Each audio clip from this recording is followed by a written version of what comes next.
Петропавлда облыстық қоғамдық кеңесінің отырысы өтті. Қоғамдық кеңес жиыны барысында алдымен жергілікті полиция қызметі бастығының есебі тыңдалды. Президент жарлығымен 2016 жылдың 1 қаңтарынан құрылған жергілікті полиция қызметі жарты жылдың қорытындысын жариялады. Қанат Айтбаевтың сөзінше, 1005 қызметке жергілікті полиция қызметінде жұмыс атқарады. Олар қоғамдық тәртіп пен жол-көлік қауіпсіздігін сақтауға міндетті. Количество преступлений, совершенных в общественных местах. Қоғамдық орындардағы қылмыстар 13,2%-ға төмендеді. Көшелердегі құқық бұзушылықтар 13,3%-ға, сонымен бірге кәмелеттік жасқа толмағандар арасындағы қылмыстар 17,4%-ға азайды. Отбасы тұрмыстық өмірдегі қылмыстар 35,3%-ға төмендегені байқалады.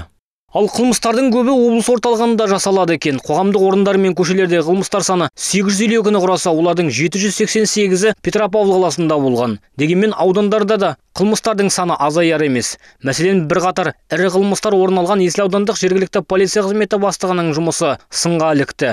Өйткені мұнда Есіл ауыл шаруашылығы колледжінен дәнекерлеу аппараттарлары қолды болған. Сонымен бірге фирмадан үлкен көлемде қаражат ұрланыпты. Бірақ қос жағдай бойынша да әлі де болса ұрлаған адамдар қолға түспеген. Аудан орталығы Явлинка ауылындағы Букриннің пәтері тоналды. Терезе арқылы үйіне кіріп, үлкен көлемдегі алтын бұйымдар, жеке заттар қолды болған. Ұрлаған адамдарды іздеу әлі жүріп жатыр. Бізге белгілісі ол адамдар аудан тұрғындары болмаған. Сонымен бірге дәл осы аудандағы Ильинка ауылында зейнеткер өлтірілген. Ізін суытпай істі ашу мүмкін болмапты айтуларынша. Жиын барысында қоғамдық кеңес мүшелері облыс орталығындағы тұрақты мекені жоқ адамдармен жұмыстарына көңілі толмады. Мәселен, Ульянов көшесіндегі балалар емханасы маңынан күнде тұрақты орны жоқ адамдардың мекеніне айналған.